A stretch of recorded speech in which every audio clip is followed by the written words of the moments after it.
The Morgan Report with David Morgan. David Morgan with you with the weekly perspective for the week ending 27 September 2019. Well, let me start off with the stock market, which is what I like to do, and then move forward. Stock market's been a little up and down this week, but as of Wednesday, the market averages were holding on the Dow and the S&P.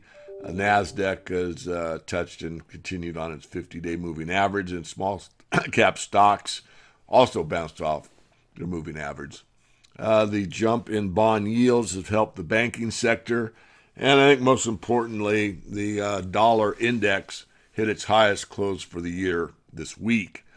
And gold looks like it's probably topped, and we'll talk more about gold here later on in this update. First article up from Michael Snyder's blog, and it is the latest numbers tell us that the global economic slowdown is excelling dramatically.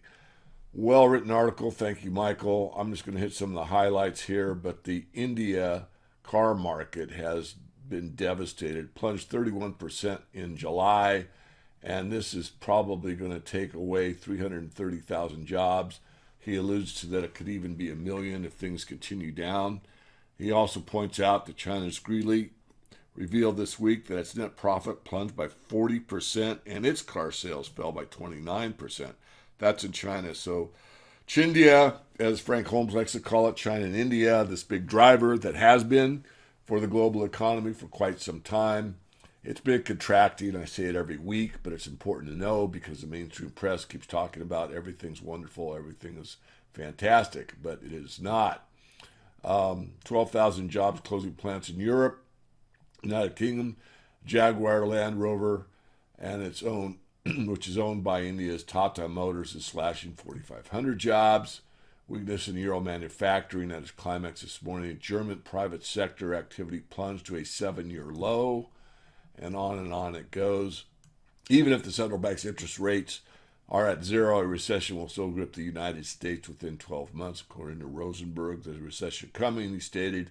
In fact, last Thursday on CNBC's Futures Now.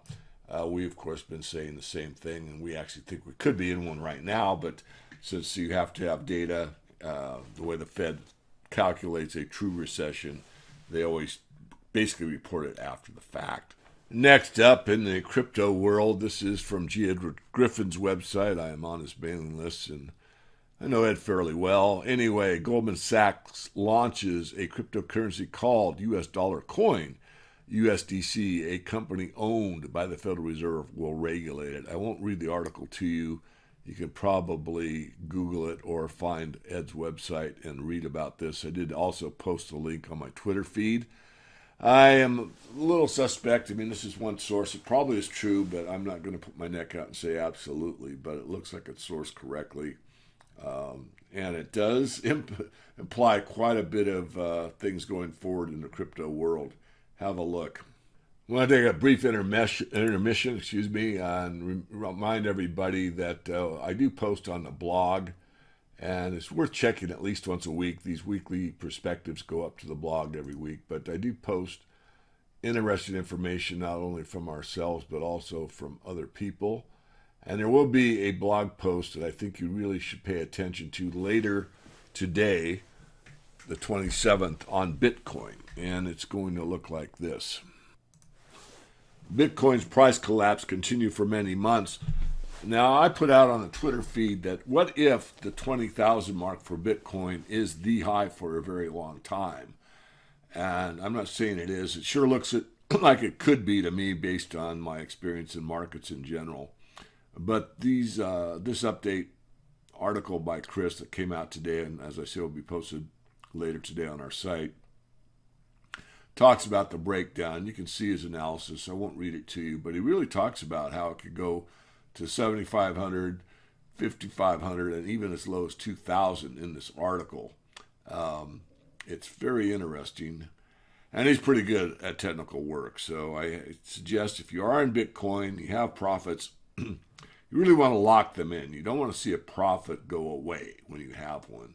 You want to use stops, you want to sell part, you want to take partial profits or something. You need to take action. A lot of people, believe it or not, do a full ride. And a full ride means you buy something at $20, watch it go to $100, and ride it all the way back to $20. You shouldn't ever do that.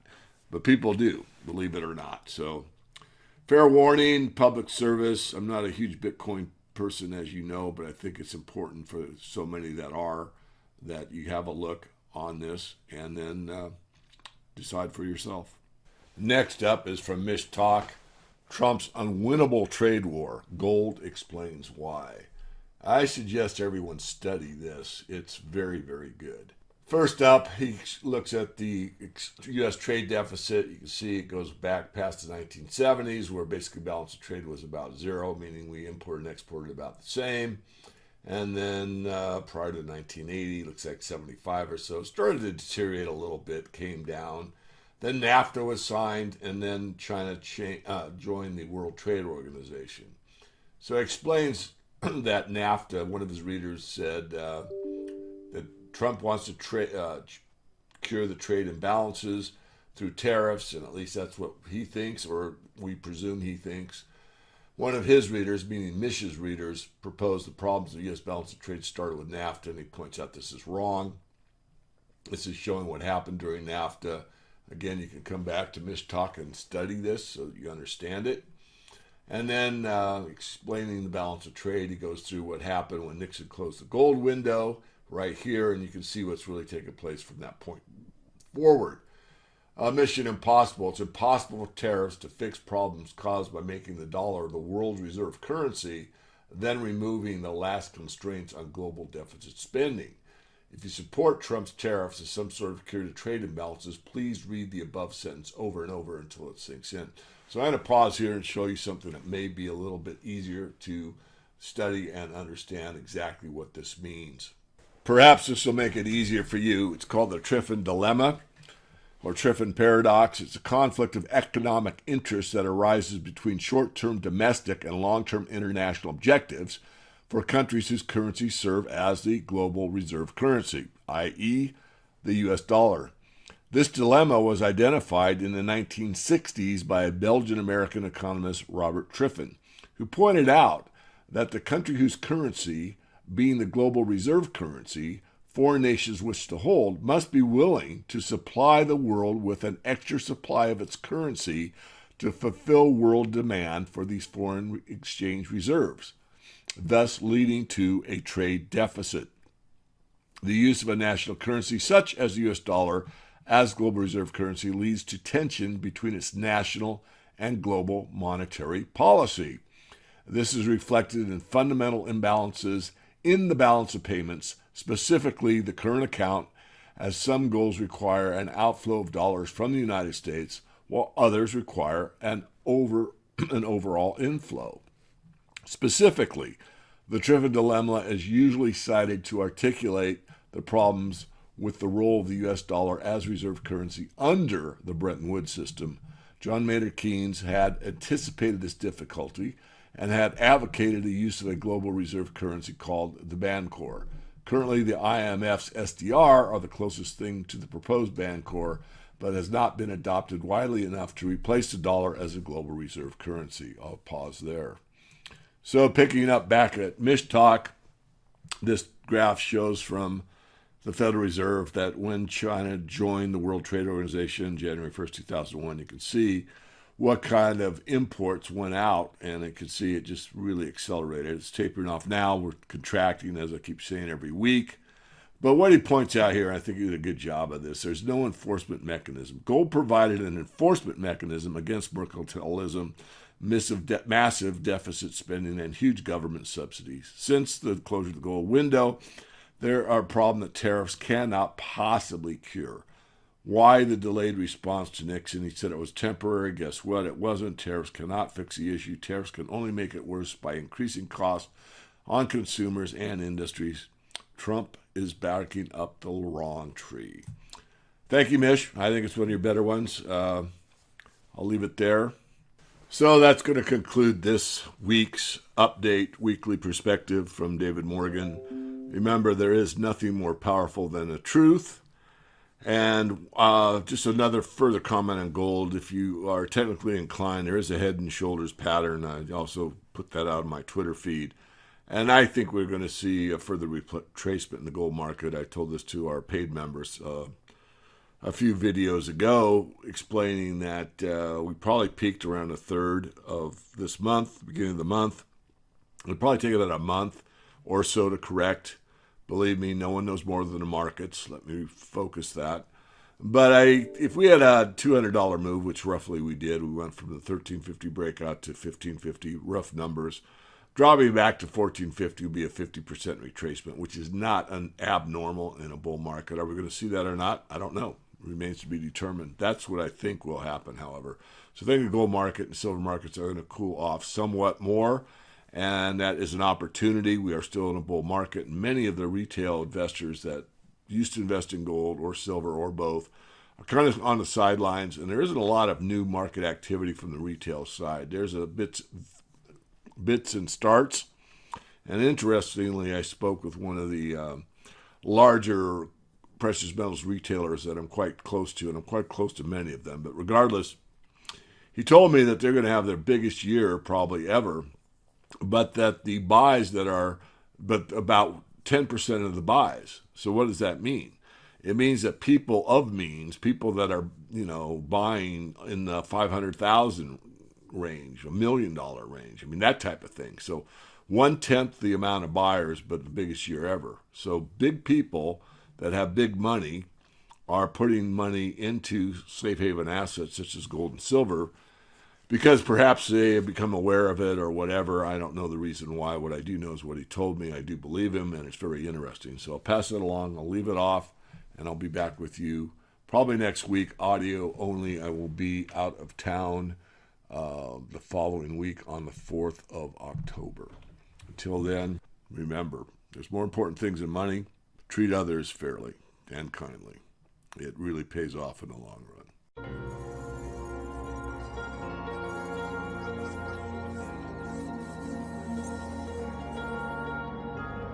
Hello, I'm David Morgan, publisher of the Morgan Report, and as some of you may already know, the Morgan Report is about money, metals, and mining.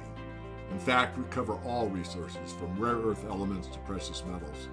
I've been publishing on the internet for about 20 years. My primary passion is to help people build and preserve their wealth. I love to make people millionaires. I've helped thousands of people via our research in the Morgan Report, which has thousands of paid members and 10 times that amount on our free weekly updates. Here's what you'll receive from our free newsletter. To-the-point webinars, weekly analysis of the financial markets, interviews and our conference schedule, special reports such as riches and resources, and various metals price forecasts. Our paid service client base is primarily small to medium-sized business owners, professionals in the industry, or the seasoned investor who understands markets and the value of precious metals. My area of expertise includes equity analysis throughout the resource sector, energy metals, base metals. We cover startups to billion-dollar corporations. We focus on a special sector that makes money regardless of price oscillations, and the importance of precious metals due to the ongoing currency devaluations. Our team of 3 analysts and support staff can help you build and protect your wealth. It's important for you to know what other people have said. We're passionate about what we do. High integrity and trust. Tell the truth and own it. If we're wrong, we admit it. Take a long-term outlook with major assets and bet a little to win a lot with speculative situations. If you choose to become a client, you will gain financial insights very few, even professionals, recognize. You'll understand the importance of honesty in our financial system. You'll understand how the money system influences almost everything in your life. You'll be prepared for the ongoing currency crisis. And finally, I've chosen to make my life's mission greater than the individual, which means my mission statement is to teach and empower people to understand the benefits of an honest monetary and financial system. It's been a great journey so far, and the best gains in this sector lie ahead over the next 3 to 5 years. I'm fortunate to have earned the status of being a leading authority in my field in helping others protect their wealth. You can email me at support@themorganreport.com or call my office at 480-325-0230.